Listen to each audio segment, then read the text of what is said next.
kita merayakan pencurahan Roh Kudus. Selama ada ibadah pencurahan Roh Kudus, kita merasakan getaran-getaran rohani yang lebih dalam. Ya. Namun bukan hanya sekedar di tengah ibadahnya, terutama di kehidupan sehari-hari kita saat ini dan seterusnya, dimanapun kita dan kapanpun, getaran kehadiran Roh Kudus itu harus kita pancarkan dan kita radiasikan kekuasaan dan kebenarannya. Karena itu yang Dia mau, itu yang Allah mau sebagai Bapa semesta, sebagai Tuhan pemimpin kehidupan kita, memberikan kita Roh Kudus agar kita sebagai gereja tampil sebagai bait suci yang membawa dampak bagi dunia. Yang istilah banyak pada pertemuan pagi ini yang dipakai adalah kita harus menjadi human stewardship. Membawa peran penjaga bagi bumi. Seperti Adam yang pertama kali diberikan tugas tanggung jawab untuk mengelola dan memelihara Taman Eden. Bukan sekedar menjadi pengelola untuk pekerja sehari-hari di tengah semua bidang kehidupan kita. Tetapi bagaimana kita menjalankan misi ilahi agar bumi ini bisa benar-benar dipenuhi dengan kerajaan Allah dan kebenarannya. Walaupun kita tahu skenario utama itu gagal, Tuhan akan mengembalikan kita semua. Skenario ini akan dirubah, sudah dirubah arahnya menuju nanti bumi yang sempurna, Yerusalem baru bagi kita semua. Nah, hari ini kita bahas lebih jauh tentang gereja sebagai bait suci penggenap nubuat. Seperti yang kita ketahui, Taman Eden adalah prototipe bait Allah, tempat Tuhan hadir dan berjalan bersama manusia. Bagaimana Adam dan Hawa itu ketika mendengar suara langkah kaki Allah, mereka bisa paham, bisa tahu itu Allah. Kalau mereka tidak intim, mereka tidak bisa berbicara, ngobrol apa adanya, itu sulit terjadi. Manusia diberikan tugas untuk mengusahakan dan memelihara Taman Eden.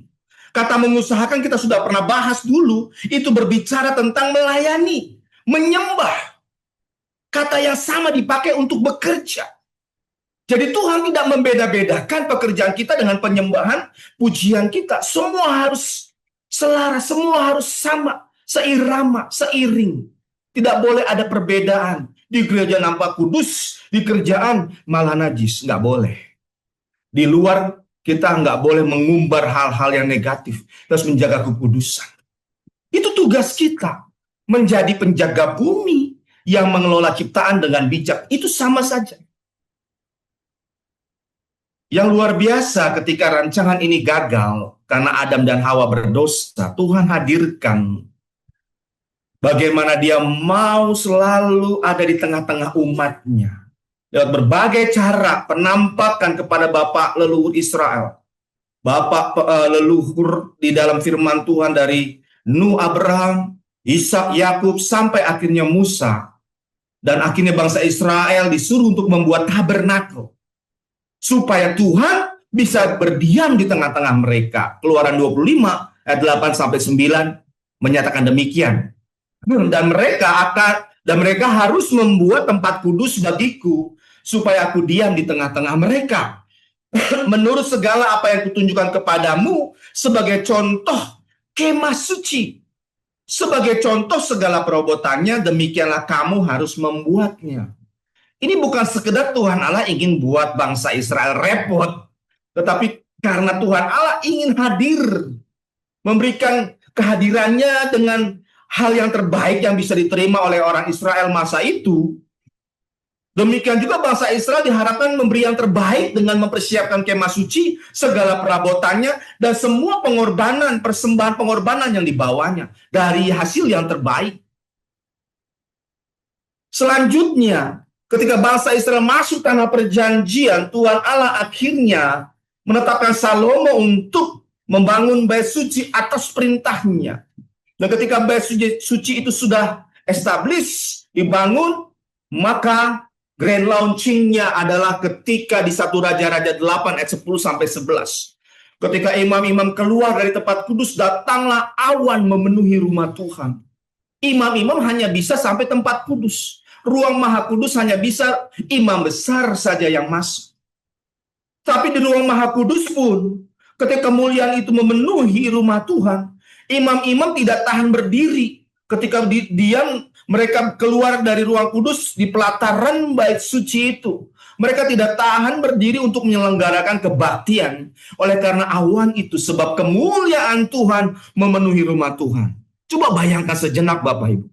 Kemuliaan Tuhan itu membuat imam-imam tidak tahan berdiri. Bangsa Israel di padang Gunung Sinai itu takut melihat kemuliaan Tuhan di Gunung Sinai.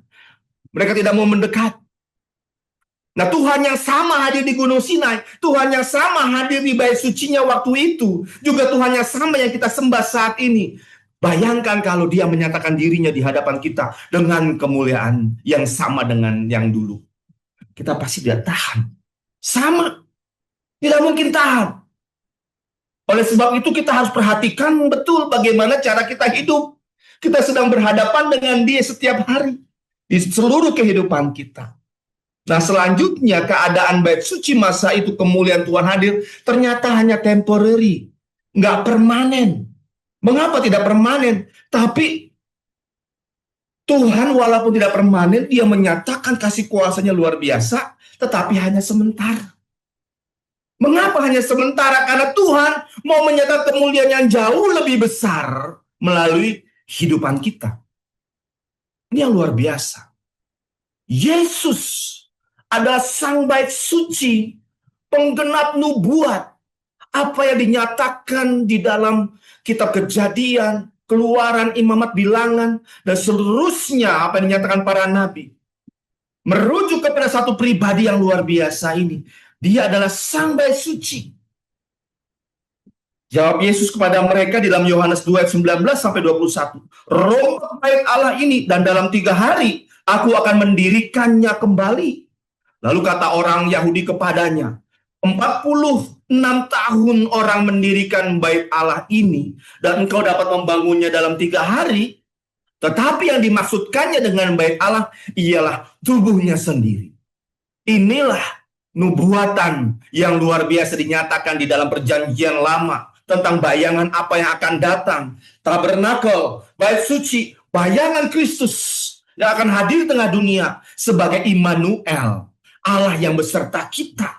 Dia sang bait suci yang agung, yang ajaib, yang penuh kuasa, hadir di tengah dunia. Dan seterusnya akan kita temui nanti di Yerusalem baru secara muka dengan muka.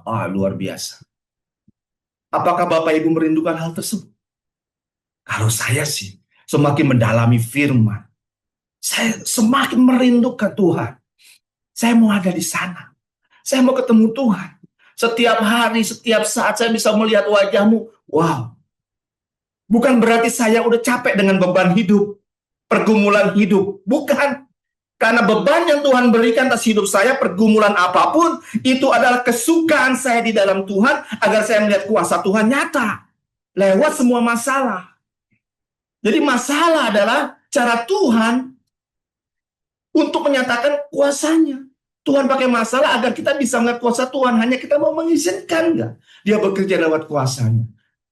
Dengan cara apa? Bagaimana Tuhan menyatakan kuasanya? Kita mau hidup kudus, berkenan di hadapannya. Itu yang luar biasa. Nah, selanjutnya Bapak Ibu. Jadi Kristus adalah bait Allah sejati. Tuhan Allah sendiri yang mau hadir di tengah manusia. Sehingga kalau kita bertemu Kristus, kita bertemu Tuhan yang sempurna. Tempat Sang Bapa bertemu dengan ciptaannya secara sempurna ialah Kristus. Sebagai manusia, Yesus memenuhi peran human stewardship, penjaga dan pengelola bumi. Dengan taat penuh kepada kehendak Bapa, dia berhasil akhirnya memerintah sebagai raja dan melayani sebagai imam ketika di tengah bumi ini sampai kebangkitannya dan terus selanjutnya sampai selama-lamanya. Ketaatannya kepada kehendak Bapa atau melakukan misinya tepat sempurna seperti yang didesain sejak manusia belum dijadikan. Dia lakukan. Keren Bapak Ibu. Ini hal yang luar biasa. Jadi setiap apa yang lakukan Yesus, perkataannya, peristiwa-peristiwa yang dilaluinya, kemana dia pergi, waktu yang dia pilih untuk pergi ke suatu tempat atau melakukan mujizat dan berkhotbah atau mengajar orang banyak, semua by design di surga. This is the mission impossible of Christ. Ini misi yang mustahil sebenarnya. Yesus harus mati di salib, udah didesain. Sejak kita Kejadian 1 ayat 1 kita pernah lihat desain itu. Pada mulanya Allah menjadikan langit dan bumi. Kata pada mulanya Bereshit, sudah ada desain rencana keselamatan di dalam salib. Harus salib. Berarti harus di zaman Romawi. Menjajah dunia ini dan menjajah Israel. Karena salib adalah alat yang dipakai untuk menghukum penghukuman yang paling hina yang bisa diterima seorang manusia. Itu Yesus tempuh. Luar biasa. Berarti harus di sekitar tahun 30 atau 33 Masehi. Tepat by design. Yesus sempurna adanya. Nah, Bapak Ibu, yang luar biasa saudaraku. Sekarang Tuhan Allah menyatakan kehadirannya lewat kita. Yesus sang bait suci yang sempurna mau mengcopy, mengkloning dirinya lewat kehidupan kita, lewat diri kita. Kita semua ini pengikutnya adalah baitnya yang hidup. Bait Allah yang hidup, di mana itu bisa terjadi karena Roh Kudus mau berdiam di dalam kita. Kita dipanggil untuk meneruskan peran Yesus Kristus sebagai wakilnya dia. Kita ini brand ambassador yang lalu kita bahas. Kita ini cabangnya surga. Kita, pribadi kita, yang bisa berkumpul di dalam satu wadah ici, satu wadah yang lain. Gereja dimanapun adalah tubuh Kristus, selagi gereja itu menyembah Yesus Kristus sebagai Tuhan dan Juru Selamat manusia. Apa yang harus kita lakukan? Kita wakilnya dia untuk mau ngelola dunia ini. Melakukan kebenaran dan menjadi saksi di tengah seluruh bidang kehidupan kita. Kita bekerja, kita sekolah, kita kuliah, kita sebagai ibu rumah tangga, kita berdagang. Kita melayani full-timer di gereja. Apapun yang kita kerjakan di politik, di dunia apapun, di bidang apapun, kita harus menyatakan kasih dan kebenaran. Itulah panggilan kita semua. Mengikut Kristus itu sebenarnya panggilan yang begitu luar biasa, namun punya beban yang luar biasa juga. Keselamatan ini gratis kita terima karena Kristus menebus kita dari dosa dan maut. Tapi setelah itu kita punya misi, mengemban amanat ilahi. Tapi misi ini kita dilengkapi dengan kuasa yang luar biasa, yaitu kuasa Roh Kudus. Oleh sebab itu seperti film Spider-Man ya, from great power comes great responsibility. Ya, dari kuasa yang besar datanglah tanggung jawab yang besar. Itu tugas kita. Nah, bapak-bapak di rumah tanggung jawabnya besar loh. Makanya kalau pulang kerja capek, tahu-tahu lihat di rumah, ntar istri mau ngobrol, anak minta perhatian. Itu tanggung jawab dari Tuhan. Itu bagian dari misinya. A part of our mission as a disciple of Christ. Itu misi kita. Kita dipenuhi Roh Kudus juga untuk melayani keluarga. Melayani di kantor, di mana kita harus hidup kudus, berlaku benar, jujur, adil, kerja keras, semangat, menjadi berkat. Itu adalah panggilan kita di kantor, di usaha kita, dengan klien kita benar-benar transparan terhadap semua yang kita ingin supaya dealnya berhasil, nggak menipu. Tentu profit margin itu perlu kita ambil saat berbisnis, karena namanya juga berbisnis, mau mengambil keuntungan, tetapi tidak boleh menipu. Kalau barang bagus, katakan bagus. Barang jelek, katakan jelek. Bapak Ibu, saya ini tinggal di daerah pedesaan-pedesaannya. Yang tukang sayurnya itu, jualan sayurnya murah banget. Buat ukuran Jakarta dan kota-kota besar di Indonesia sih, aduh harganya kayaknya kelewatan deh, terlalu murah. Udah nggak enak hati mau nawar. Maunya malah lebihin ya. Karena di Jakarta bisa 4 kali lipat atau 5 kali lipat harganya. Tapi kalau kita bertemu dengan ibu-ibu tukang sayur, bapak-bapak gitu ya, kita tanya harganya, atau kita lihat satu sayur apa, Pak, ini sayurnya bagus. Dia bisa bilang jangan beli yang itu, Pak, Bu, jangan yang itu, ini jelek. Bisa jujur loh dia. Saya kadang-kadang karena saya senang pisang ya, dibikinkan pisang goreng atau rebus oleh istri saya, maka saya akan minta, saya akan cari pisang itu ya. Kadang-kadang saya nggak tahu jenisnya apa, dan saya suka tanya kalau sudah dapat pisang itu, saya tanya harga berapa, lalu ini bagus apa enggak. Dia bisa kasih tahu, ini jangan dibeli Pak, ini masih jelek, ini belum matang. Kalau yang mau matang ini, oh ini yang matang pohon Pak, ini yang karbitan. Mereka bisa jujur begitu loh. Wow. Di dalam kesederhanaan, mereka hanya mengumpulkan untung mungkin Rp1, Rp2. Mereka bisa jujur. Wah, itu menyentuh hati saya. Sebagai anak Tuhan, sebagai pribadi Kristus, orang yang mencerminkan pribadi Kristus, di dalam usaha kita, pelayanan kita, pekerjaan kita, bahkan pembelajaran kita di sekolah, anak kampus, anak pelajar, harus jujur. Wow, panggilannya luar biasa. Baik kita dimanapun saja, ada di kota besar, di atas gunung sekalipun, kita harus hidup jujur. Nah selanjutnya, sebagai gereja, kita ini keluarga. Efesus 2:19-20 menyatakan, demikianlah kamu bukan lagi orang asing dan pendatang, melainkan kawan sewarga dari orang-orang kudus dan anggota-anggota keluarga Allah, yang dibangun di atas dasar para rasul dan para nabi, dengan Kristus Yesus sebagai batu penjuru. Apa maksudnya? Nah, rasul dan nabi itu adalah pondasi kebenaran lewat pengajaran mereka. Mereka mengajar, memberikan pondasi kebenaran. Ya, rasul itu berbicara perjanjian baru, para nabi bicara perjanjian lama. Dan Yesus sebagai batu penjuru, artinya batu yang ada di pojokan yang menyatukan dua sisi bangunan, perjanjian lama dan perjanjian baru, disatukan oleh Kristus, sehingga hadirlah kita, gereja. Tanpa Kristus tidak mungkin ada gereja.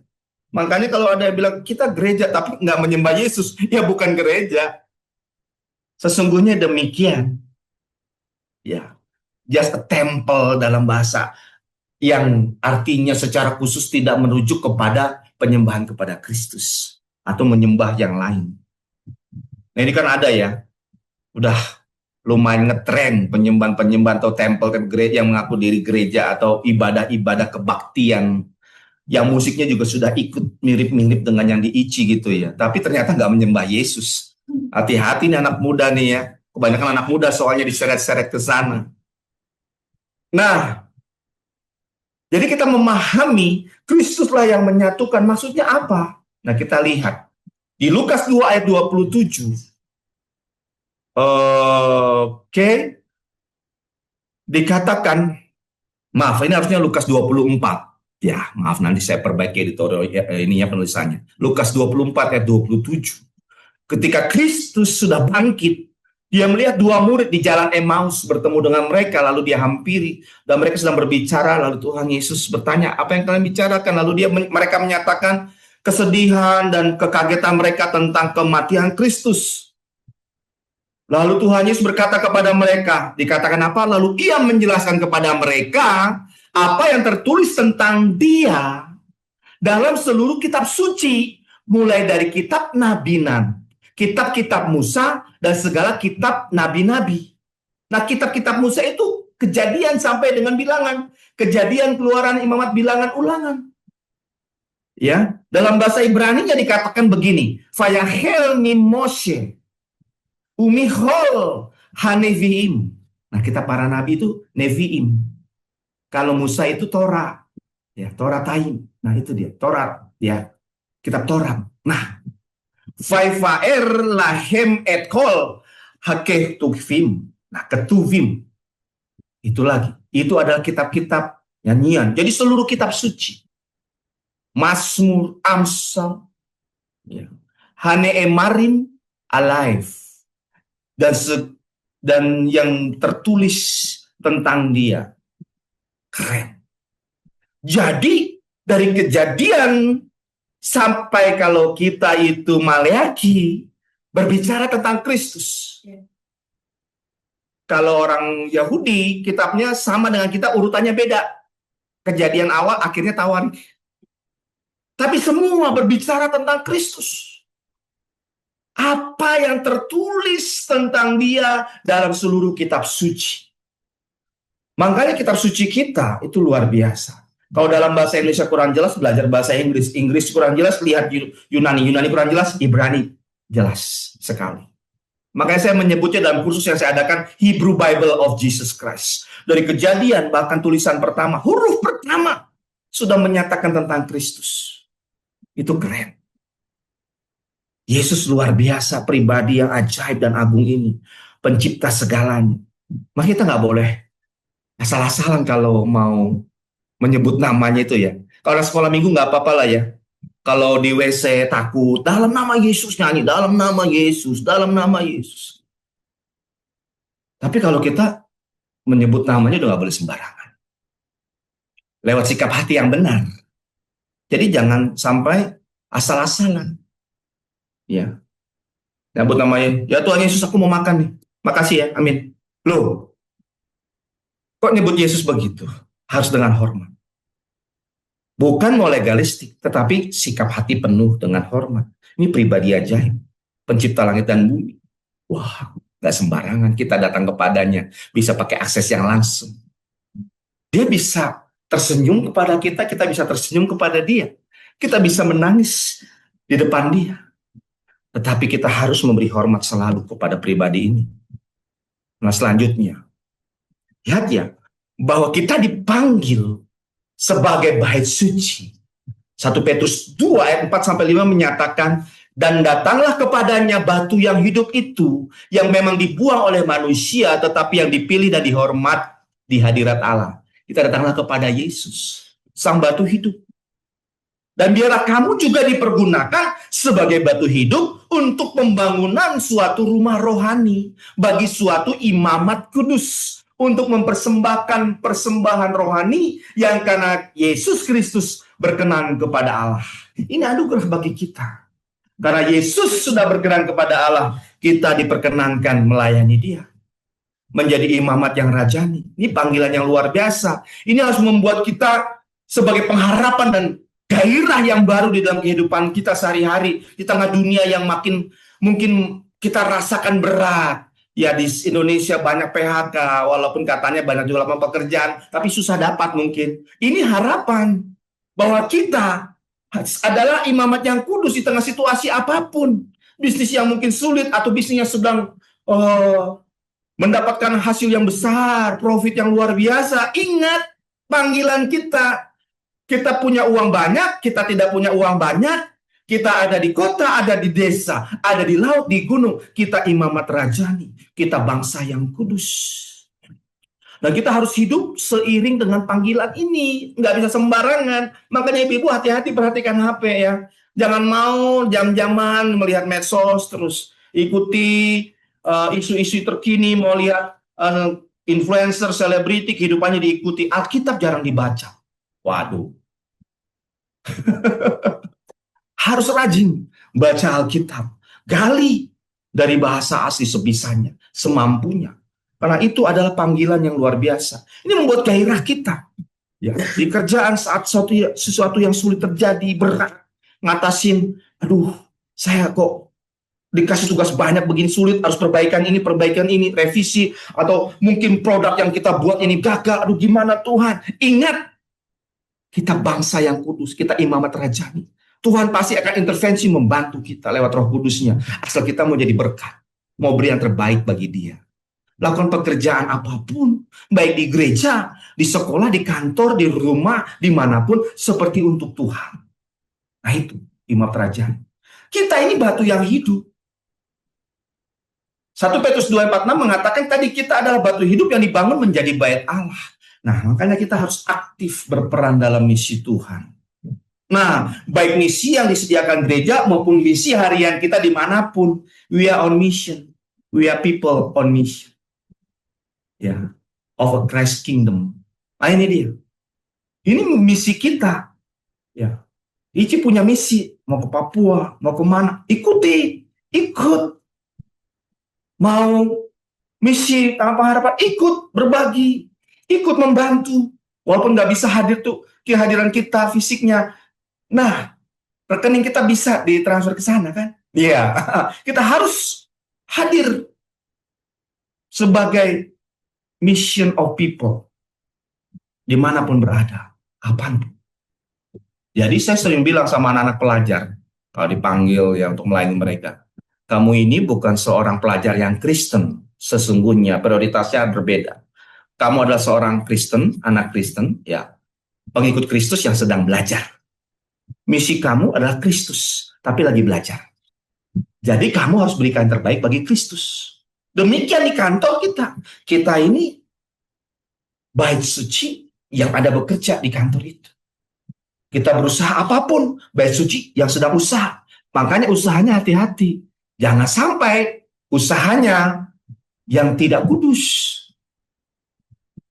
Ya, jangan menyinggung ke area kehidupan malam, apalagi masuk ke area penipuan, bisnis yang ada abu-abunya bisa nipu gitu, hati-hati. Kita bait suci Roh Kudus. Amin, Bapak Ibu Saudaraku ya. Nah, Paulus menyatakan dirinya di dalam 1 Korintus 3:10, sesuai dengan kasih karunia Allah yang dianugerahkan kepadaku, aku sebagai seorang ahli bangunan yang cakap telah meletakkan dasar dan orang lain membangun terus di atasnya. Paulus menyatakan diri sebagai arsitek, ahli bangunan yang cakap. Dalam bahasa Yunani-nya itu merujuk kepada arsitek. Tetapi tiap-tiap orang harus memperhatikan bagaimana ia harus membangun di atasnya. Dasar yang telah diletakkan para rasul ini, kita ini membangun juga di atasnya. Kita membangun keluarga, kita membangun gereja, tubuh Kristus. Kita membangun usaha sebagai gereja. Kita membangun komunitas, ya, yang memperhatikan di ICI, dimanapun kita membangun gereja, membangun tubuh Kristus. Gereja bukan bicara sekedar hanya fisik. Ketika gereja berkumpul bersama secara komunal, maka diperlukan organisasi mengatur. ICI hadir, ICI dibangun, dibuat. Tetapi kita adalah batu hidupnya. Oleh karena itu kita harus berperan aktif dan memperhatikan membangun di atasnya. Jangan ngomong negatif, jangan bicarakan orang lain di belakang. Jangan negatif thinking, curigaan sama gembala, curigaan sama pemimpin grupnya, curigaan sama program-program diadakan. Aduh, program ini lagi, aduh ini apa sih? Kalau begitu lebih baik setengah hati. Jangan, saya berkata demikian. Ikut Tuhan itu sungguh-sungguh. Dengan kita menyatakan diri berada di sebuah gereja lokal, berada di ICI, kita harus komit penuh kepada Tuhan. Lakukan semua yang gembala, pimpin, arahkan seperti untuk Tuhan. Gak bisa sembarangan. Ya. Supaya nanti apa? ICI ini memiliki gairah roh yang luar biasa di dalam melayani Tuhan dan mengikut Tuhan. Gereja ini Tuhan dipercayakan makin besar, jiwa-jiwa kirimkan, mereka sudah lihat teladan hidup yang luar biasa. Ada batu hidup di dalam gereja ini, bukan batu yang mati, tukang ngomongin orang sana sini, apalagi hutang sana sini. Jangan. Kita harus jadi berkat, amin. Setiap kita ambil bagian, dimanapun dan kapanpun kita mau melakukan pekerjaan Tuhan. Paulus menyatakan dia membangun gereja dengan hati-hati. Hati-hati kita melayani. Hati-hati. Makanya saya itu mempersiapkan materi ini ya Bapak Ibu. Materi-materi saya sampaikan ini sudah ini tahun ketiga saya sampaikan dalam kursus yang saya buat tentang Eden sampai Yerusalem baru.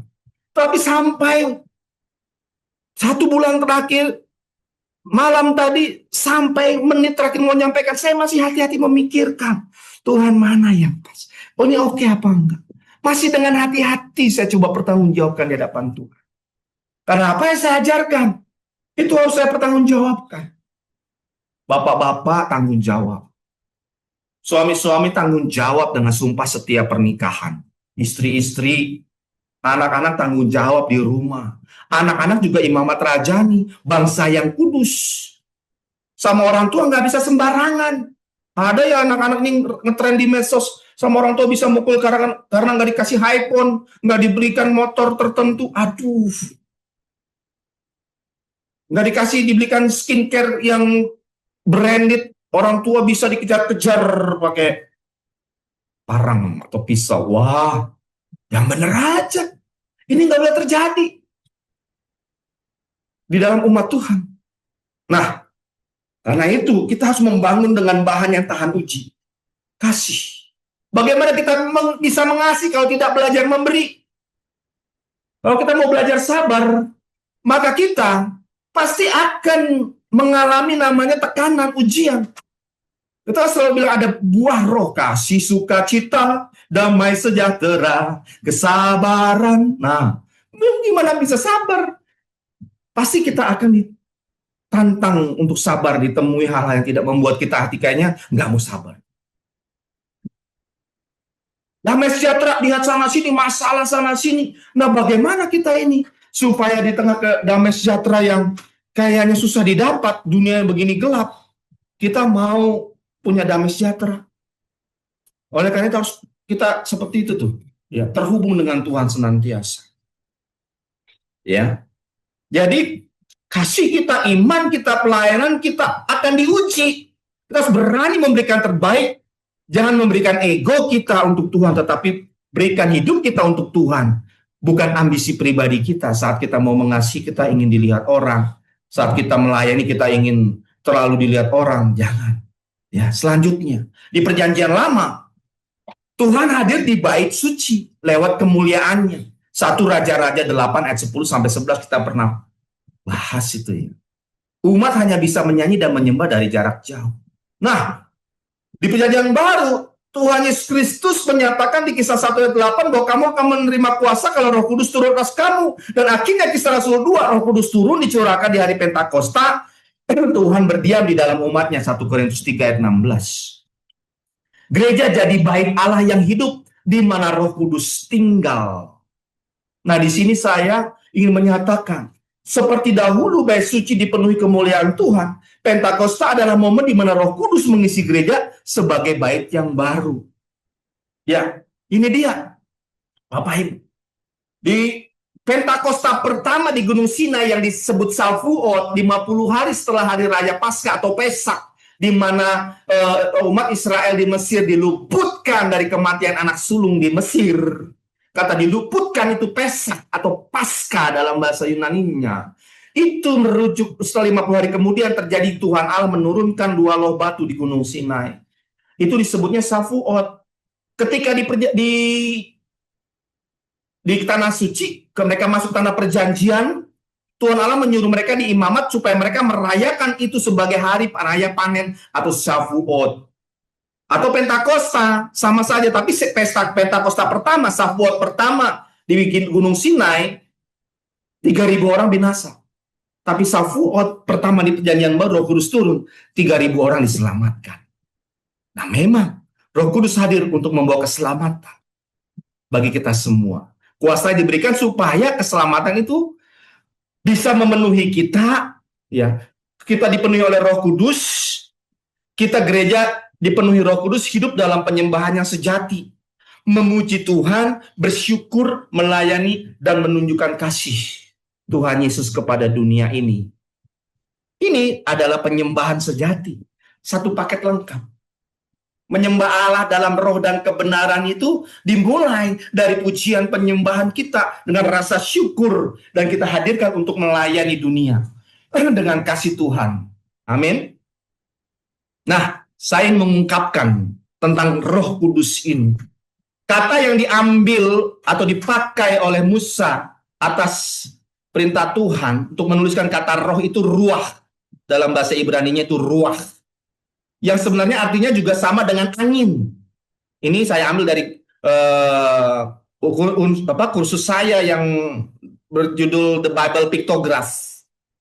Ya, dilihat dari bentuk piktograf Musa, tulisan pertama Musa, kata ruah itu kepala seorang pria, paku tenda, dan dinding tenda artinya leader, nailed, separated. Artinya pemimpin yang dipaku terpisah. Atau bisa juga pemimpin yang dipaku itu memisahkan. Jadi kalau kita sudah lihat secara piktograf, Roh Kudus ini tidak bisa terpisah dari Tuhan Yesus sebenarnya. Karena dia pemimpin yang dipaku juga. Wow. Nah, dalam beberapa kata yang memiliki akar kesamaan dengan kata roh, yang dalam Ibrani modern atau leksikon yang menyatakan sebagai angin. Piktograf ini menunjukkan arti luas Tuhan adalah jalan kebenaran yang mengarahkan, ya, yang mengarahkan kepada kebenaran dan hidup. Yotovavu atau Adonai is the path of truth and life. Nah, Tuhan Yesus berkata di Yohanes 14 ayat 6, Anochi, ya, haderek, akulah jalan. Anoki haemet, kebenaran. Fe hakai, dan kehidupan. Nah, Yesus jalan kebenaran dan kehidupan. Roh Kudus yang mengarahkan orang kepada Kristus. Itu artinya. Nah, kita akan lihat. Ada 4 kata yang memiliki kesamaan di dalam Alkitab Perjanjian Lama dalam bahasa Ibrani, yaitu ruah, yaitu angin atau roh. Yang kedua, yareh, itu bulan. Selanjutnya, orah, pengembara, traveler. Yang keempat itu reheh, batu kilangan. Apa hubungannya antara angin, roh, bulan, pengembara, dan batu kilangan? Ini kata dasarnya sama. Reh. Mereka semua mengikuti jalur yang ditentukan. Angin mengikuti jalur tertentu setiap musim, bulan mengikuti jalur yang tertentu di malam hari, seorang musafir pengembara traveler mengikuti jalur yang ditentukan ke tempat tujuan, dan batu kilangan mengikuti jalur putarannya terus-menerus. Batu kilang itu batu perasan yang pernah ke Israel pernah lihat ya. Besarnya batu itu dia akan memeras biji zaitun menjadi minyak zaitun. Ya, anggur diperas, apapun batu kilangan, pemerasan anggur, zaitun juga. Nah, ini mereka punya jalur yang tertentu. Nah, khusus roh, ruah, atau angin tidak dapat dilihat. Tetapi efek dari angin bisa. Kita dapat melihat daun-daun pohon bergerak di atas angin, bergerak ya, karena angin, maaf ya. Dan kita dapat merasakannya pada tubuh kita. Demikian roh Allah atau Allah tidak dapat dilihat, tetapi kita dapat melihat efeknya di sekeliling kita dalam ciptaannya. Sama seperti anginnya mengikuti jalur yang telah ditentukan melalui musim-musim, Allah juga mengikuti jalur yang atau jalan yang telah ditentukannya. Dia tetap sama kemarin, hari ini, dan selama-lamanya. Desainnya atas keselamatan di bumi sudah ditentukan dari mulanya. Kita dipilih sejak dunia belum dijadikan. Wow, dan dia itu mengikuti jalurnya, blueprintnya nggak akan dia mau belok-belok. Nah, ini kita harus hati-hati. Oleh sebab itu kita harus mengikuti sungguh-sungguh jalannya. Jangan mau-maunya kita, harus mau-maunya Tuhan. Yeskiel menyatakan demikian, Indonesia saja kita baca. Kamu akan kuberikan hati yang baru dan roh yang baru di dalam batinmu, dan aku akan menjauhkan dari tubuhmu hati yang keras, dan kuberikan kepadamu hati yang taat. Roh Allah, Roh Kudus diam dalam kita supaya kita taat. Supaya kita nggak mau-maunya, mau pamer kita punya karunia roh, nggak bisa. Harus hidup dalam ketaatan. Yeskiel menyatakan, rohku akan kuberikan diam di dalam batinmu, dan aku akan membuat kamu hidup menurut segala ketetapanku, dan tetap berpegang pada peraturan-peraturanku dan melakukannya. Jadi, kita itu hidup harus melakukan ketetapan peraturan Tuhan di seluruh bidang kehidupan kita. Nah, Yohanes 16 ayat 13 menyatakan, tetapi apabila ia datang, yaitu roh kebenaran, Roh Kudus, ia akan memimpin kamu ke dalam seluruh kebenaran, sebab ia tidak akan berkata-kata pada dirinya sendiri, tetapi segala sesuatu yang didengarnya, itulah yang dikatakannya, dan ia akan memberitakan kepadamu hal-hal yang akan datang. Wow, Bapak Ibu, kalau kita ikut Roh Kudus, terus tenggelam dalam hadiratnya, terus melayani dia di seluruh bidang kehidupan kita dengan benar, ya, rajin memuji, menyembah, beribadah, baca Alkitab, menggali firman, berlaku benar dimanapun kita berada, bersikap benar terhadap semua orang, kita bisa loh. Roh Kudus akan menyatakan hal-hal rahasia.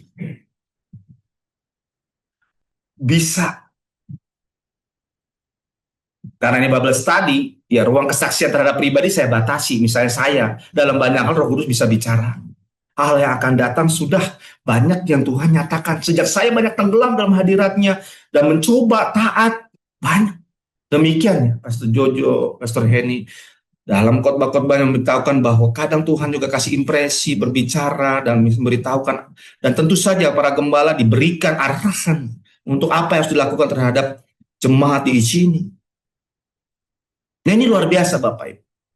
Bapak-bapak, kalau bisnis lagi benar-benar down, apapun kita down di semua bidang kehidupan, benar coba cari Tuhan. Dia akan bicara sama kita. Bisa. Selanjutnya, nah, kebenarannya dinyatakan kepada kita. Supaya kita ini bisa jadi saksi. Kalau kita tidak hidup benar, bagaimana kita bisa jadi saksi? Roh Kudus yang berdiam di gereja memberi kita kuasa untuk menjadi saksi. Kita bisa menyembuhkan orang sakit, mengusir setan, ya bahkan membangkitkan orang mati. Dan karunia-karunia Roh Kudus diberikan, karunia jawatan, karunia-karunia Roh Kudus yang lain melayani semua, bahkan memberi tumpangan, berbahasa lidah, lalu bernubuat, semua itu diberikan supaya kita jadi saksi, bukan petantang petenteng pamer sana sini, bukan. Jadi saksi, menyatakan Kristus. Gereja juga diurapi untuk menjadi wakil Tuhan, mengelola ciptaan dengan kasih, membawa keadilan. Itu semua maksudnya.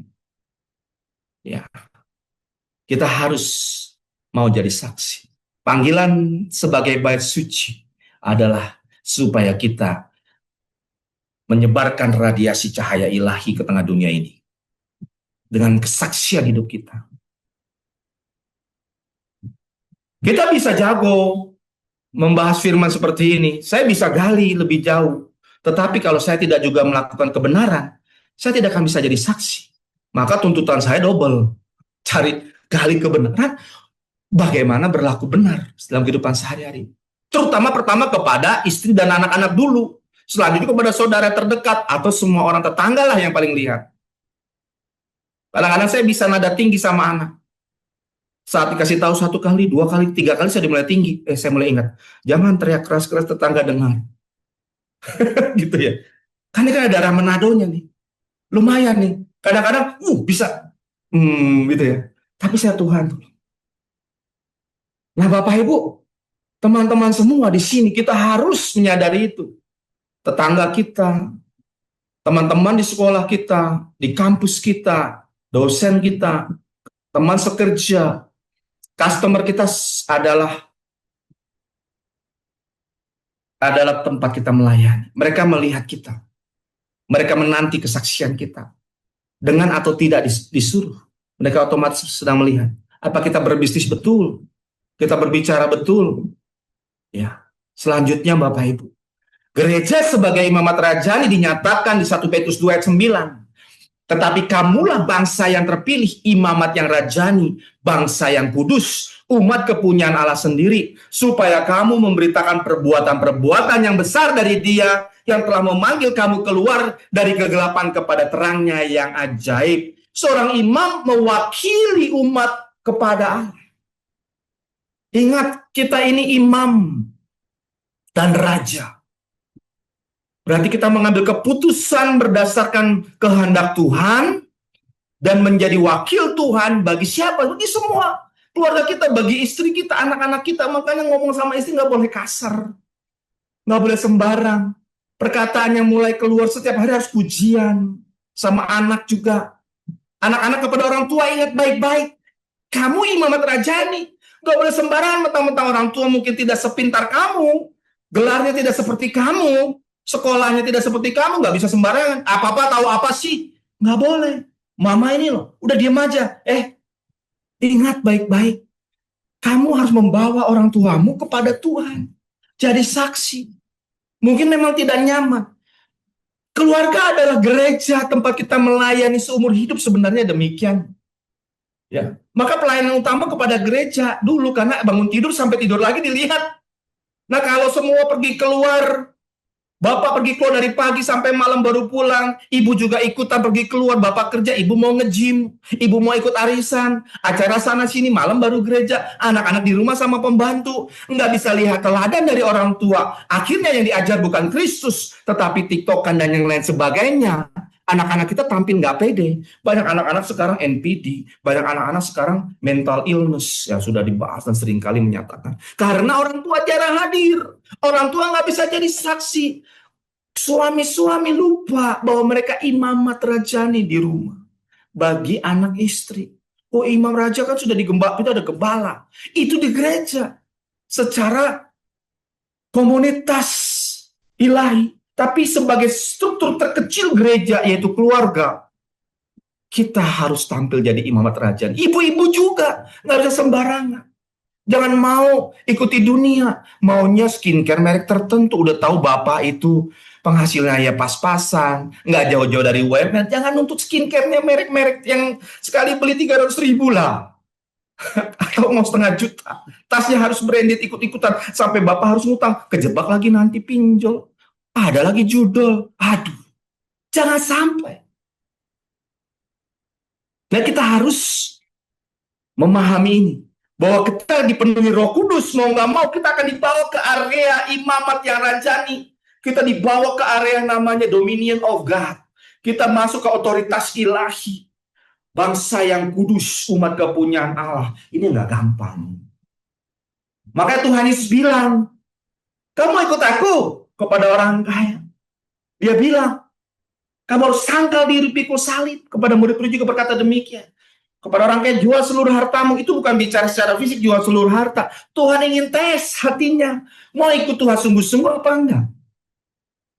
Makanya sebelum dibaptis, anak-anak kita perlu dikasih tahu, kamu ikut Kristus.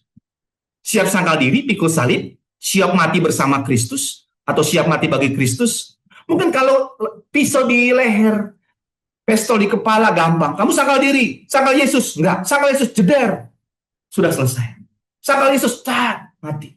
Tapi kalau setiap hari tawarannya itu wanita seksi, pria yang terkenal ganteng, yang gak kenal Tuhan Yesus, melambai-lambai sini, jadi pacarku, jadi istriku, diajak keluar dari imannya kepada yang lain, log out dari Kristus, login ke yang lain. Aduh,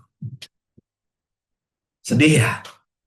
Anak-anak kita harus diajar keras firman ini, bahwa ikut Yesus itu tidak mudah. Mereka sebenarnya udah belajar dari lagu sekolah minggu, ya, tentang kereta kecil, ada jalan besar, jalan kecil.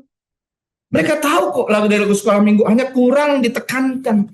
Sehingga ketika remaja, banyak anak-anak remaja masuk masa remaja itu atau masa kelas 4, 5, 6 SD yang dipikir apa, punya pacar atau enggak. Kan banyak anak-anak Tuhan juga, ya, pelajar-pelajar yang Kristen juga, kalau sekolah urusannya dipikirin punya pacar atau belum. SMP yang dipikirin punya pacar apa enggak. Kalau enggak punya pacar rasanya enggak bahagia gitu ya. Kayaknya rasanya terzolimi gitu kadangnya. Atau terkucilkan dari dunia pertemanan. Enggak. Kita harus berani mewartakan, mengkampanyekan jomblo bisa bahagia bersama Kristus. Jadi jomblo bahagia itu dalam Kristus itu oke. Ya, itu harus kasih tahu. Karena Tuhan Yesus berkata juga kan kepada kita bahwa kita harus mengasihi Tuhan Allah sama seperti mengasihi manusia dalam Matius 22 ayat 37 sampai 39. Tapi dikatakan kasih sesama manusia seperti mengasihi diri sendiri. Jadi yang pertama kasihi diri sendiri, baru bisa mengasihi manusia. Kalau kita udah bisa mengasihi diri sendiri, barulah kita mengasihi manusia. Ini rata-rata anak-anak kita atau remaja, pemuda, atau bahkan orang tua belum paham mengasihi diri yang benar dalam Tuhan, sudah mencoba mengasihi orang lain, akhirnya hancur, berantakan hubungannya. Ketika anak-anak SD, SMP mau pacaran dulu, mau mengasihi orang lain, konsentrasi pada pacarnya, dirinya sendiri belum benar, kamar masih berantakan, mandi jarang, PR nggak dikerjakan, nggak tanggung jawab, nggak macak diri, makan nggak teratur. Uang jajan dipakai buat traktir pacar, akhirnya yang dia makan cuma sembarangan, akhirnya sakit mah. Itu nggak mengasihi diri sendiri. Mengasihi diri sendiri berarti dia mau bangun dirinya menjadi imamat rajani bangsa yang kudus, jadi gereja bait Allah yang kudus, dengan rajin baca firman Tuhan, memuji Tuhan. Itu anak-anak kita panggilannya. Utamanya demikian. Makanya ini anak sekolah libur, saya bilang anak saya, baca Ibrani 1 pasal 1 hari. Kamu baca, kamu bantuin papi persiapan renungan harian. Karena saya membuat renungan harian juga dari bahasa asli. Bantu untuk mereka membangun diri. Supaya nggak konsen pacar-pacaran terus. Kamu bisa bahagia tanpa seseorang. Tapi kamu nggak akan mungkin bahagia tanpa Kristus. Itu yang penting. Kalau kamu bahagia bersama Kristus, ketika ada orang lain yang bersama kamu, kamu bisa bahagia bersama dia. Dan kamu membahagiakan dia. Ada banyak kebahagiaan yang hancur karena banyak orang nggak tahu mengasihi diri dengan benar. Merasa jomblo itu nggak mungkin bahagia. Jomblo itu bahagia bersama Tuhan Yesus. Kalau udah jomblo bahagia bersama Kristus, nanti dikasih pasangan. Aduh, luar biasa indahnya. Amin. Juga bapak-bapak mungkin sudah tinggalkan pasangan, udah umur 55, 60, lebih baik pikirkan saja deh Kristus.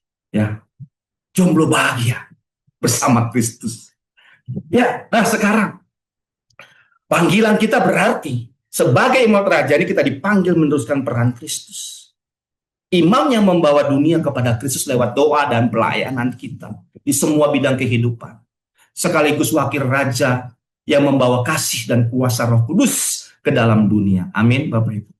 Katakan kasih kepada dunia ini. Nah, mengapa? Karena di akhir zaman ini kita sudah diberitahu, Alkitab menuliskan bahwa dia sudah menyediakan bagi kita kota bait kudusnya yang sempurna, bait suci yang tidak ada lagi gedungnya, tapi Tuhan Yesus sendiri adalah baitnya dan Tuhan Yesus dan anak dombanya, atau satu pribadi yang sama sebagai baitnya. Wahyu 21-22 sudah dinyatakan. Kita akan tinggal bersamanya nanti. Dunia ini persiapan kita untuk ke sana. Jadi bukan kita idle dulu sembarangan, nanti di sana baru kita hidup teratur. Enggak, keteraturan, ketertiban kita dalam Tuhan melakukan kehendaknya sehari-hari, itu adalah supaya kita nanti di sana sudah siap. Ya, punya karakter Kristus. Indah sekali. Karena kita akan memerintah bersama dia. Nah, Abraham tahu hal ini. Dan para bapak-bapak iman kita, bapak leluhur Israel sudah memahami ini. Ya. Ibrani 11, 10, 16 menyatakan bahwa Abraham, Sarah, ya bersama Ishak dan Yakub mereka tinggal di tenda.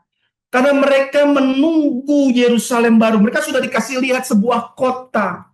Ya. Dengan konsep dalam bahasa aslinya demikian. Atau Yerusalem baru.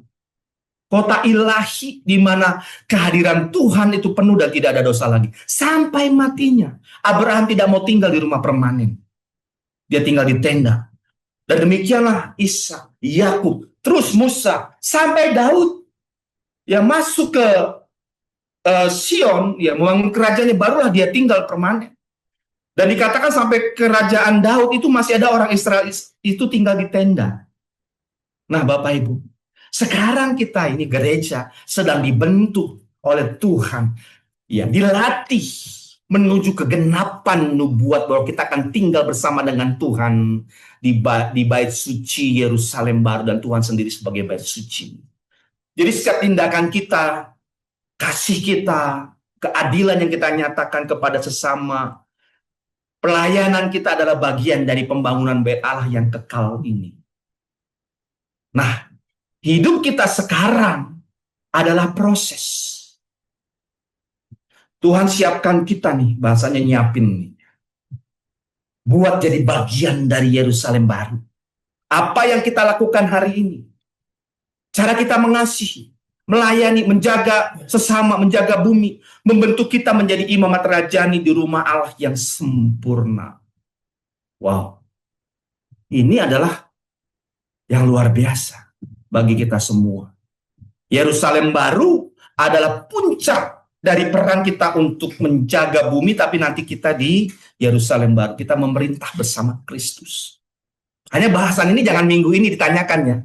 Bahasan ini ada 3 pertemuan ke depan. Ya, tentang Yerusalem baru dan memerintah bersama Kristus. Di sini ada spillnya aja. Bahwa kita juga ditetapkan nanti mengelola ciptaan Tuhan tanpa dosa. Ya. Tapi ini jangan ditanya hari ini. Ya, Karesya nanti ya. Ada arahannya juga dan sebuah tanya jawabnya. Karena nanti kita ada di pertemuan ke depan untuk membahas hal ini. Sekarang, gereja sebagai bait Allah harus mulai mewujudkan visi ini lewat tindakan yang mencerminkan kerajaan Allah. Nah, Bapak Ibu, inilah yang saya mau sampaikan. Sebagai bait suci penggenap nubuatan, kita gereja dipanggil untuk mewujudkan visi ilahi. Memerintah bersama Kristus. Oleh sebab itu semua pikiran, perasaan, tindakan kita, sikap, perkataan harus mulai dilatih, ditata untuk menjadi pemerintah di sana nanti. Kalau sekarang hari ini atau di dunia ini gagal jadi caleg, gagal di dunia politik, gagal jadi pemimpin, gagal jadi apapun ya, nggak mungkin gagal. Pasti adalah kita jadi something. Tetapi kegagalan semua ini, ya kita upayakan terus, kita bangkit supaya nanti di Yerusalem baru kita sudah siap memerintah bersama Dia. Tuhan Yesus memberkati. Silakan Karesh.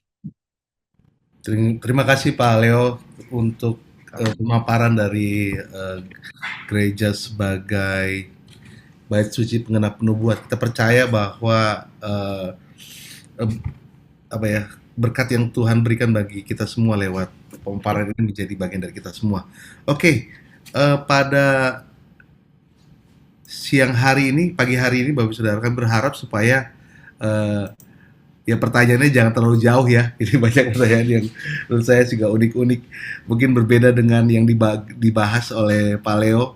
Tapi nggak apa-apa Pak Leo ya. Ini memang agak berbeda dengan apa yang ditanyakan. Oke. Ini ada pertanyaan pertama mungkin Pak Leo, langsung aja ya. Shalom Pastor, bagaimana pendapat Pastor mengenai gereja Kingdom, di mana yang meneruskan jabatan gembala adalah anaknya atau keturunannya? Nah, satu lagi ada yang sama ini, coba. Oke, sebentar ya. Cepat banget.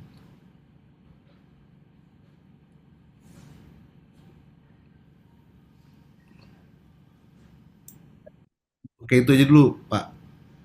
Siap. Bagaimana pendapat Pastor mengenai gereja Kingdom, di mana yang meneruskan jabatan gembala adalah anaknya atau keturunannya?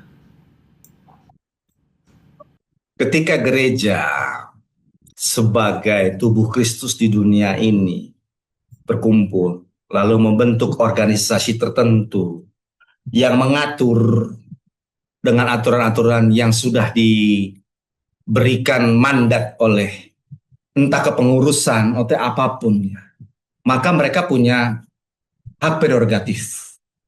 Ya, bahwa gereja tertentu, sinode tertentu bisa mengatur demikian, tidak ada semasa bisa dipertanggungjawabkan di dalam kebenaran ya pada Tuhan.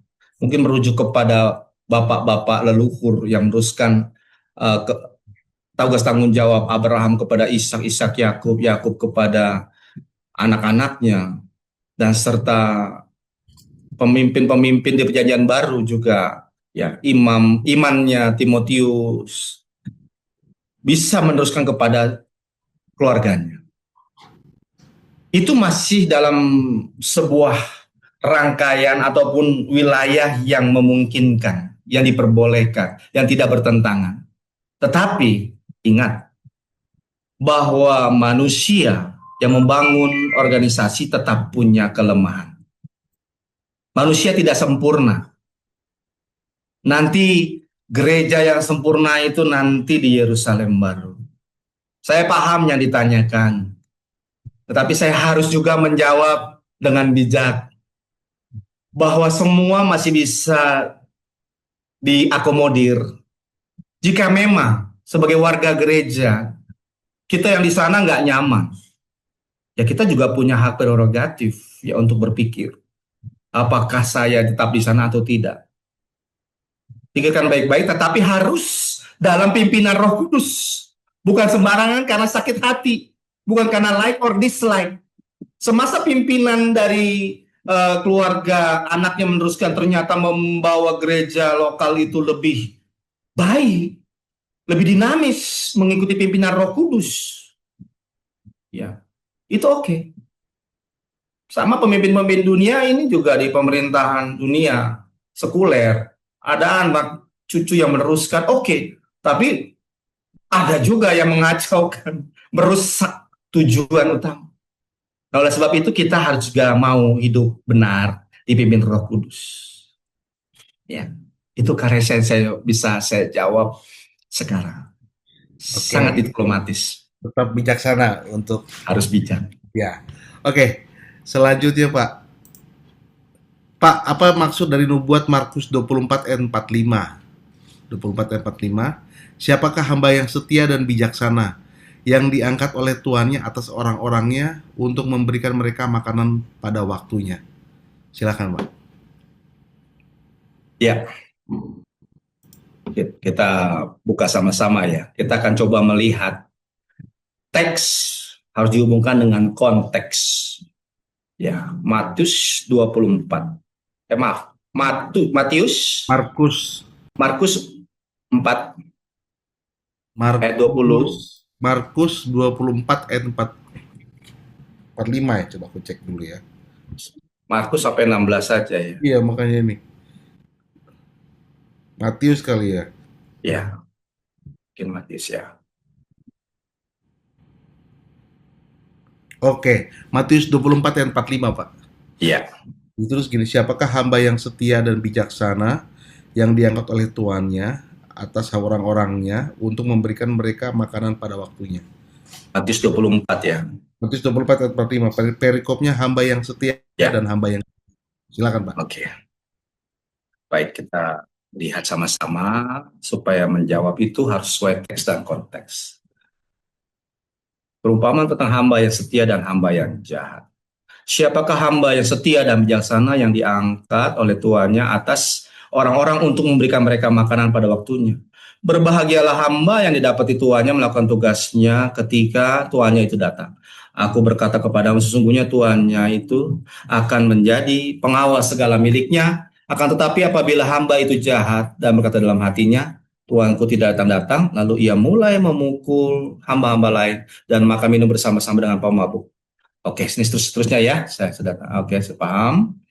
Nah, kita akan melihat kok teks ini nggak mungkin lepas dari awal ya. Karena tulisan ini dalam sebuah buku, pikiran yang terus menerus dituangkan Matius atas pimpinan Roh Kudus. Jadi di sini Kristus sedang menyatakan tentang dirinya ya sebagai bait Allah, bait suci. Bait suci diruntuhkan, lalu ada penderitaan tentang akhir zaman ini. Lalu ada sisaan yang berat dan semuanya lalu akan datang masanya sebelum Mesias datang kedua kali atau Tuhan Yesus datang kedua kali. Ya, ini dia Tuhan Yesus datang. Jadi kita harus siap-siap. Nah, sekarang jadi kita melihat bahwa ini semua tidak lepas nasihat berjaga-jaga ini diberikan kepada kita semua gereja Tuhan, anak-anak Tuhan. Ya, ya di sini. Ya, Tuhan mengingatkan bahwa pengikutnya harus berjaga-jaga. Ya, ini konteksnya. Dikatakan tuan rumah tahu pada waktu mana malam hari pencuri akan datang, sudah pasti ia berjaga-jaga, ia tidak akan membiarkan rumahnya dibongkar. Maka ini tidak lepas dari selanjutnya. Sebab hendaklah juga kamu siap sedia. Anak manusia datang pada saat tidak kamu duga. Siapakah hamba yang setia? Dari Tuhan kepada hamba. Kristus sedang berbicara kepada semua kalangan pengikutnya. Yang saat itu, mereka itu dari kalangan hamba banyak. Dari kalangan pemilik hamba juga banyak, tuan atau hamba. Jadi ini bisa dikenakan kepada seluruh pengikut Kristus. Ya, ini dia. Maksudnya apa di sini nubuatan ini ataupun perintah ini sebenarnya ya? Bahwa kita harus hidup benar, berlaku adil karena dikatakan mereka harus memberi makan pada waktunya. Jangan menahan kebaikan kepada orang yang berhak menerimanya. Atau bisa juga secara umum kita harus hidup di dalam kasih Tuhan. Jadi bukan kepada pribadi tertentu. Ini kepada semua pengikut Kristus. Ya. Ingat konteksnya saat itu pengikut Kristus ada tuan, ada hamba. Ada juga pemungut cukai yang bertobat. Ada juga wanita pelacur yang bertobat. Ada juga orang-orang yang disia-siakan, dianggap kaum marginal saat itu. Oleh sebab itu bahasa yang dipakai Tuhan Yesus hamba. Jadi ini merujuk kepada semua pengikut Kristus, kepada kita semua, bukan kepada orang tertentu. Bukan hanya kepada kita yang punya karyawan, kita yang punya pembantu rumah tangga, kita yang memiliki siapa yang mengikuti kita. Jadi kita harus siap bertindak dalam kasih setiap waktu. Kalau Tuhan Yesus temui kita ini jahat sebagai Tuhan, atau kita semena-mena dengan hidup kita, kepada orang lain kita perlakuan semena-mena, kita hati-hati. Ya. Dan juga berbahagialah hamba yang dapat tuannya, berbahagialah hamba yang dapat tuannya melakukan tugasnya itu ketika tuannya itu datang. Nah, ya. Jadi Kristus juga mengenakan perumpamaan bahwa dia adalah Tuhan dan kita adalah hamba. Jadi teks ini berbicara komprehensif. Itu ya Kak Resya ya. Oke Pak, terima kasih. Oke, kita lanjut aja langsung lagi Pak ya. Oke, ini ada yang berbicara tentang Pentakosta. Saat ini kan tentang Pentakosta. Gimana menurut Bapak tentang second blessing? Apa itu second blessing? Silakan Pak.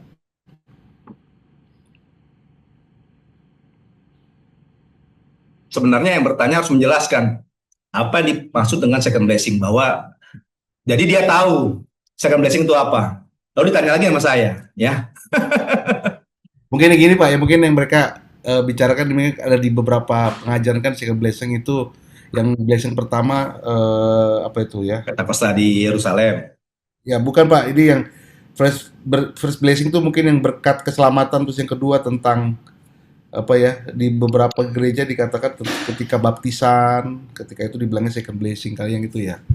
Seperti itu. Nah, ini memang jadi ini ya, jadi tiap-tiap orang berbeda pandangannya ya, ya Pak ya, Ya, Pak Leo ya.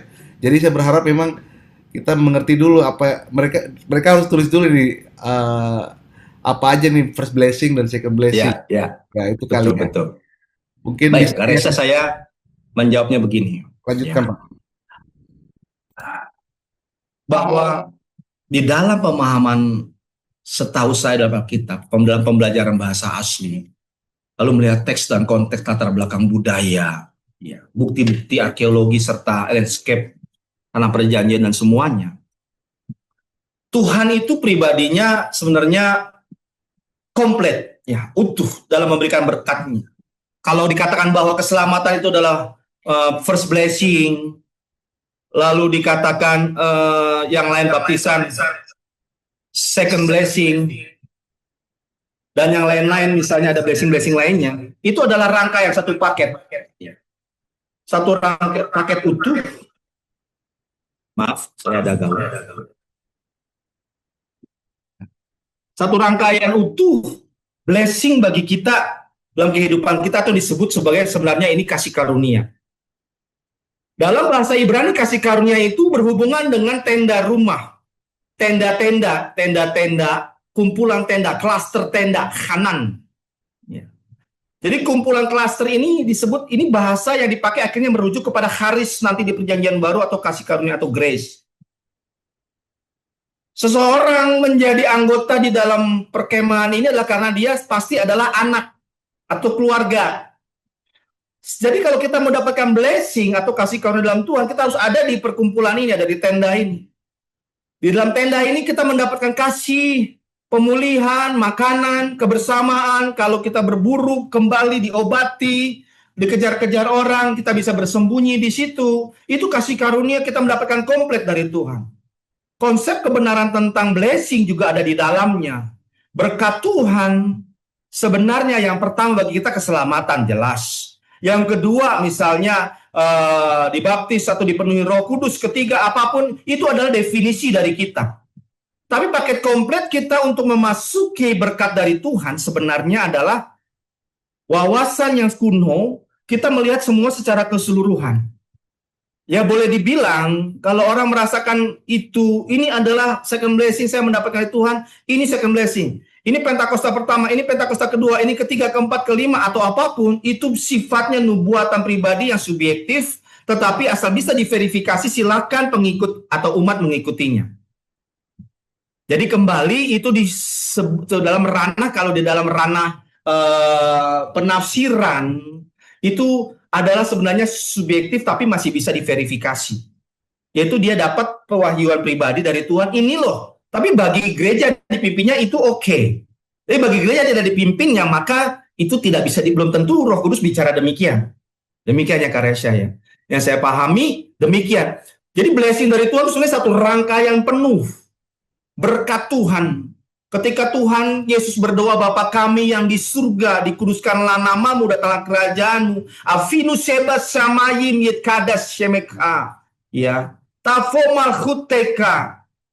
Nah itu dia berbicara datang kerajaanmu di bumi seperti di surga, maka dia akan membicarakan juga berkat yang turun.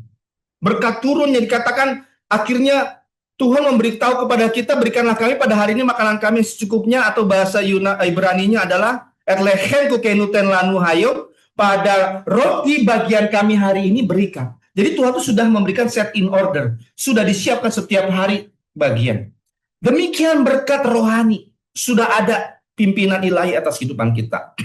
Demikian mungkin bagi organisasi itu dia merasa Tuhan memimpin ini, ya oke. Itu yang saya pahami sih dari first blessing, second blessing, tetapi blessing utama bagi kita jelas Kristus sebagai sumber keselamatan. Berikutnya kita dapat bonus ya, begitu banyak bonus. Pimpinan Roh Kudus adalah satu rangkaian paket yang nggak mungkin dilepaskan dari paket keselamatan. Supaya kita bisa mengikut Kristus, kita butuh Roh Kudus. Bagaimana kita memahami kebenaran kalau tanpa Roh Kudus? Nah sekarang bicara event monumental atau kejadian spektakuler, misalnya dulu di Azusa Street yang saya sebut sebagai Pentakosta yang dicurahkan di sana. Lalu ada di daerah mana orang mendapatkan penglihatan nubuatan, berbahasa lidah. Itu Tuhan bisa bekerja demikian. Tetapi untuk mendefinisikan bahwa itu ada rangkaian yang nanti ke sana akan ada ini, ke sana, itu butuh pengujian. Karena ranahnya subjektif, verifikasinya dikenakan kepada mereka sendiri. Nah, saya selalu mengajak kepada siapa yang belajar bersama saya di kursus maupun di mana-mana, lakukan penafsiran itu secara objektif dan bisa diverifikasi. Metode terbaik untuk bisa menafsir adalah gramatikal historis. Jadi semua bukti gramatikal, Alkitab ngomong apa dalam bahasa asli. Lalu literasi pendukung, catatan di sekitar tulisan-tulisan Alkitab ini ditulis, catatan para rabi ini, catatan Bapak Gereja perlu perhatikan. Bukti arkeologi juga perlu kita lihat, karena itu historis. Itu membantu kita memahami dan harus dikenakan secara kompleks gambaran besarnya apa. Kalau sifatnya yang eventual ataupun yang disebut sporadis, lokal, itu belum tentu bisa dikenakan untuk semua. Ya. Jadi mari saya lebih mengajak kita memahami peristiwa kepenuhan Roh Kudus. Baik kita akan diberikan segala kasih karunia rohani, karunia Roh Kudus apapun, kita terus harus menggali kebenaran. Ya, itu untuk menyeimbangkan kita. Karena karunia tanpa karakter itu suatu saat akan hilang. Jadi karunia supaya bertahan, kita dipercaya Tuhan melayani dia, karakter kita juga harus bertumbuh dalam Kristus. Bagaimana bertumbuh karakter? Harus memahami kebenaran, belajar Bible study, berdoa, menyembah, gali bahasa Alkitab, bahasa aslinya, baca semua pendalaman-pendalaman secara teologi yang benar. Itu membentuk karakter kita juga. Nanti ketemu kehidupan sehari-hari, kita ketemu dengan orang lain, kita diasah. Besi menajamkan besi, manusia menajamkan sesamanya. Maka itu akan membentuk karakter kita. Itu akan seimbang. Karunia dan karakter. 2K. Itu blessing yang permanen. Menurut saya. Itu ya karya saya. Oke. Terima kasih Pak Pastor Leo. Mungkin ini terakhir yang dibahas untuk hari ini. Kita bersyukur buat semua yang telah dibagikan oleh Pastor Leo. Kami atas nama Gereja Impact Kemuliaan Indonesia terima kasih, mengucapkan terima kasih buat Pastor Leo Bolang untuk semua berkat yang telah diberikan